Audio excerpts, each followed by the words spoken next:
Hi chaps, well it's time for a little bit of a hurricane update. This is the first one and we're already 2 weeks into the development. It doesn't seem like I've made a great deal of progress, but I think there's been a lot of stuff going on in the background. There's been a bit of sort of file organization and sort of just getting used to the fact that doing 100% development during the day, which is completely the flip reverse of what normally happens, where there's a lot of day-to-day running and admin and all that sort of stuff. So I wouldn't say it's 100% development at the moment. It's probably about sort of 80-20, which is a lot better than it has been. But really sort of concentrating on the undercarriage and the underside of the Hurricane. A lot of the artwork and the or basically templating for all of the covering has already been done. So the vast majority of sort of the wings, the fuselage, tail, etc. But the last part was doing the underside underneath the wings, around the wheel bay area and all that sort of stuff. So it's very time consuming. Certainly the templating is, and then obviously the artwork takes a while too. It obviously is based on how much detail that we put into it, and I love putting a lot of detail in down to the rivets, the weathering, and all that sort of stuff. I kind of lose myself in it sometimes, and but it brings me an enormous amount of pleasure. I've drawn aircraft ever since I could pick up a pencil, I think. But obviously that changes. It's all done on computer now, and then obviously before that the templating is done, where I'm working out the shapes of the parts, the skin that goes onto the aircraft, working out sort of the best way of assembling it. I've always got to keep in mind that other people have got to do this as well, so it can't be too fiddly, although obviously a lot of you out there are very skilled at the fiddly, but there's always a balance to be struck. So anyway, let's turn it round and have a look at what we've done so far. So here we go. Well, this is what I was working on just before the beginning of June and the full-time R&D development. That's just the sort of the wheel skins and how the whole system operates. You've got the locking mechanism and pivot mechanism just here for the undercarriage, and obviously quite a bit of scale illustration in the wheel bays as well. Some slight modifications from scale, but we're pretty much getting at the essence of Hurricane, and then moving on. I've actually done a lot more of the design work here. You can see a full rendering and print off here of the skins that have gone onto the bottom here. This actually consists of sort of the main area here. That's all one skin, and it's actually doubled, so it's got a backing on it as well, which gives it more toughness.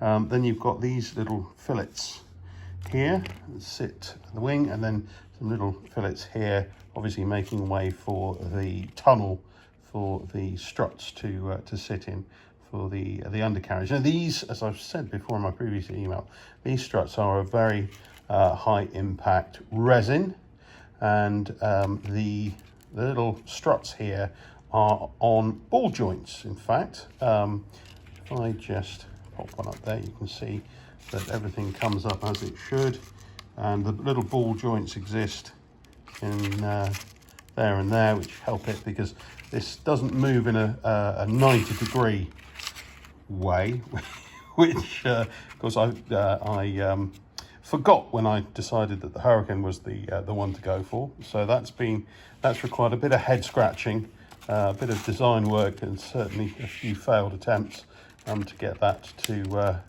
nicely and smoothly go up and down in the correct manner. So and so that when it comes up, it's actually at 90 degrees to the wing itself. So a little more to do here. The wing fillet's on the other side. So this is where the wing fillet's going. There's a little more templating to do on this side, and as you can see, the templating I've got at the back here is shockingly out of line. So there's a little more, a few changes to make here. Now this is all of the patchwork of skins is primarily designed on Adobe Illustrator, which gives us nice vectors for the laser cutter, and so it just needs adjusting in that. There's a lot of obviously it then gets cut again. We test fit it, and obviously if there needs to be any more adjusting, then that can be done. This has taken up a lot of my time. The intake on the Hurricane, which is obviously a very distinct part of the aircraft, and just working out how we best decorate that with the Tyvek. We've got it sorted now, so as you can see, I do it blank first. There's no point doing the illustrations to start off with until we've got the right shapes, and then we kick on to doing the illustrations on all of this, getting all the rivets and the weathering done. And so I'm going to show you on computer what that actually looks like. So here is this is in Photoshop. The file that you can see here at the moment on screen, this has been imported from Illustrator. This is the skin for the intake that I just showed you, and as you can see here, we've got all of the parts that go to make up the intake. Obviously, apart from the vac formed part, which makes up the structure, the main internal structure of the intake itself. We elected to use the sort of the heavier material because it's tough, and obviously the intake sticks out the bottom of the aircraft, so if you are belly landing it, then obviously you've got a tough piece of material at the bottom of the aircraft to absorb some of that shock. And so there's the skin.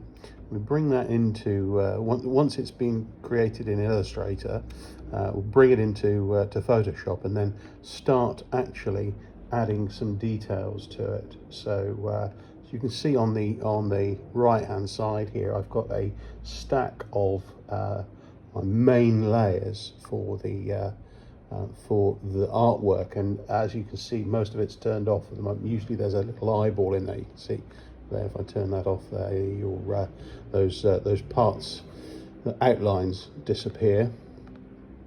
And if I turn on, so for example, if I turn on the paint layer, it brings in all of the basic base layer of paint, which in this instance is the underside sort of blue-green of the Mark 1A Hurricane that we're designing. And so within the layer of paint, we've got other layers and folders. So we've got, if I stack those all up, we've got the base layer. So that's pretty much all of it. But we've also got the markings as well. So on the intake, you've got some stenciling too. So let's just go in and have a look. You can see there the glycol water mixture illustrated there. So that's put in on the paint layer. And then if I move up and let's just close that up if I go up, and I'll go on to the details first. So here, this brings in a huge amount of of detail. Each one of these rivets is actually illustrated and placed. Obviously, once you've done one, you can copy and paste, and you can create lines of them, and then add them in lines rather than one by one. But yeah, a lot of all the panel lining and some of the real detail goes into illustrating things like the mesh on the radiator grill. So there's all sorts of fun stuff like that. And once again, if I actually open up the detail, there's a whole stack of stuff. So, and they're once again they're organized into different areas as well. So we've got our panels, so I can switch on and off the panels. We've got our rivets, so there's a lot of detail there. And you know, other the catch-all for everything that doesn't come into those categories. So there's so that's that, and where the fun really starts and ends is in the weathering. So there's all sorts of things that you can do. The great thing is with this layering, you are able to then tune it so that you can actually go into some of the layer styles, and you can start playing with increasing or decreasing the weathering. You can do it all at once, or you can select individual paths as well down here. So if you wanted to increase some of the oil staining or the smoke staining, you can do all that as well. So that gives me great control on when I am actually putting all of this stuff together. So my next step really is to now print this out. As you can see, when I previously showed you, the intake was blank. Essentially, it had Tyvek on it, but there was no illustration. So the next step is to print this off. Now I've got all my all the panels correct, or there or thereabouts, and fit all of these, and just make sure it all goes together really nicely. So hopefully that gives you a little bit of insight into into why it's taking so long. But once we've got this, one of the other things that I have illustrated is the wheel doors as well, the undercarriage doors, and I need to print those off next and assemble them, and check that they actually fit when the wheels go down. So we'll see about that. So there'll probably be a bit of fettling going on there. So anyway, oh, come back camera. And so yes, next week I'm going to get those few little under parts tasks done, and we shall then start building our third prototype. So that'll be the fully furnished and fully flying, hopefully, fingers crossed, aircraft. So that'll all start next week. So hopefully I'll have a little bit of an update for you next week as well. We shall see. Lovely. Well, thanks for watching, and don't forget, you can still donate to the project itself, or obviously go and get your vouchers. And as I said previously, you can now still buy kits from us, all of our existing range, because Neil has very kindly said that he's going to come in, or he is coming in, whilst we are beavering away at the Hurricane, and put orders together. So please don't stop ordering. That would be fantastic. I shall carry on. See you later. Bye bye.